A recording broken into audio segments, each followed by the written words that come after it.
4th of October 2020. Look in the news. You will find one phrase repeated over and over again.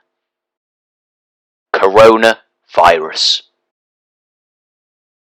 Open Google. Type it in.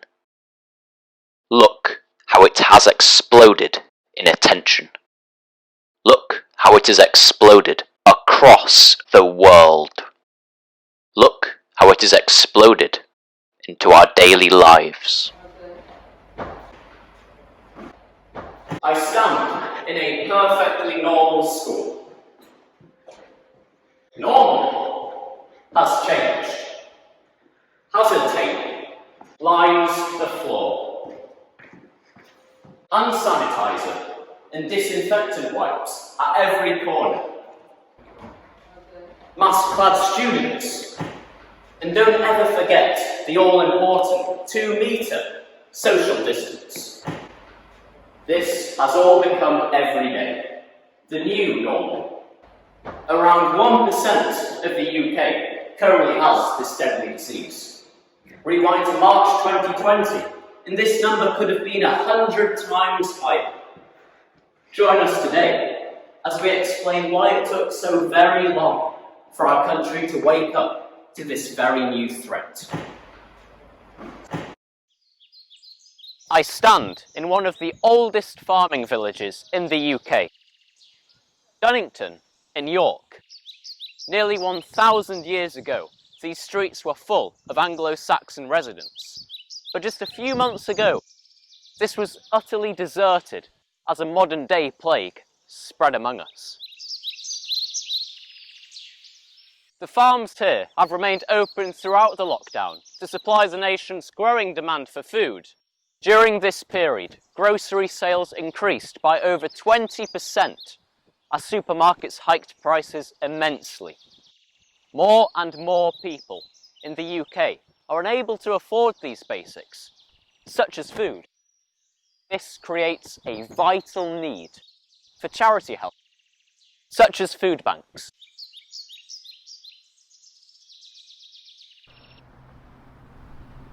I am here at the York Trussell Trust Charity Food Bank.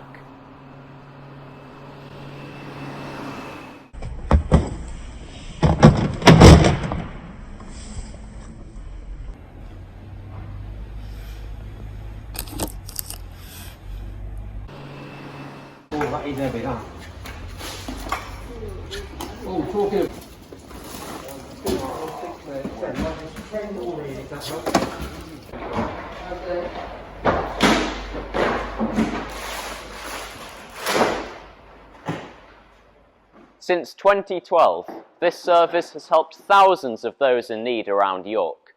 During the coronavirus pandemic, this need suddenly increased enormously. As unemployment soars and households are forced to cut back spending, this service becomes more essential than ever. I'm joined by the York Food Bank manager, Adam Raffel.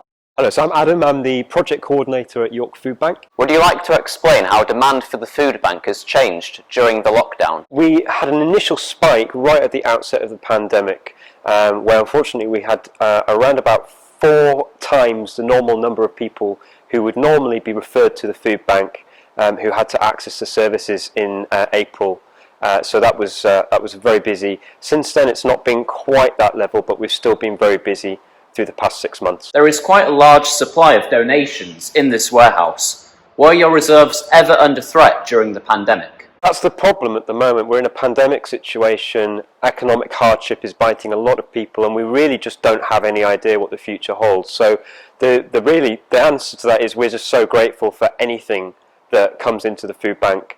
We just want to make sure that nobody's ever turned away if they're in that moment of food crisis. In this very uncertain time, do you believe need for the food bank will ever return to pre-pandemic levels? Extremely concerned about the possibility that millions of people across the country could be swept into poverty as a result of the pandemic if government action doesn't take the right course to help alleviate the situations that so many are facing. I don't have a crystal ball, I can't tell the future, but we would envision a future where there isn't a need for food banks, and where that everyone's able to afford food for their own tables. So at the end of the day, that's what we would aim for. I think reality is we are going to have a large amount of need across the United Kingdom for some time yet, and as long as there is, we'll be there to help them. Thank you for your time. No problem. After that response from the York Food Bank manager, I am here at the York City Council offices. The employees within this building manage the local response to the pandemic. I will establish their views about the nationwide response to this outbreak. I'm joined by Joe Ward, the Member of Youth Parliament for York. Hello. Estimates suggest that as many as 13,000 deaths could have been prevented with an earlier lockdown. So was the government response simply too little, too late? I think that when the virus arrived in Europe, there was apprehension in the heart of the British government. I think that apprehension was predicated over concerns about the impact of a lockdown on the health of the country, the economy of the country, and the education of its young people. Unfortunately, I believe this apprehension then translated into a reluctance, which meant ultimately a tardy response from the government. There are theories speculating that the government attempted to achieve herd immunity, essentially infecting as many people as possible. Do you think these claims are warranted? I think it's ultimately unhelpful to conspiracise about such things. I think the intent of the government is very clear. They implemented a strict nationwide lockdown to save lives, and they were willing to sacrifice 20% of our GDP, billions and billions of public spending. In the UK, cancer kills 4 times as many people per year than coronavirus. So, was the nationwide lockdown really worth the doubling in unemployment and 20% drop in GDP? I think that the philosophy behind the nationwide lockdown was fundamentally to save lives. I think when lives are threatened, but we have the capacity to save them, it's our moral responsibility to take action to do so. There are already signs of normal life returning to the UK.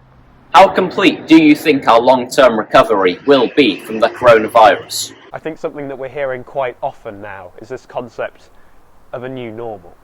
And it seems as we're entering a second wave, the truth that the virus will always be around is becoming more and more apparent. And while this virus is around until the point of a vaccine, I think it's our moral and social responsibility to do all we can. Thank you for your time. Early predictions of an overrun NHS and prolonged national lockdown may not have come to pass. However, events venues such as the York Racecourse have yet to reopen. Many share the opinion things will never be the same again. One thing is certain: coronavirus is here to stay.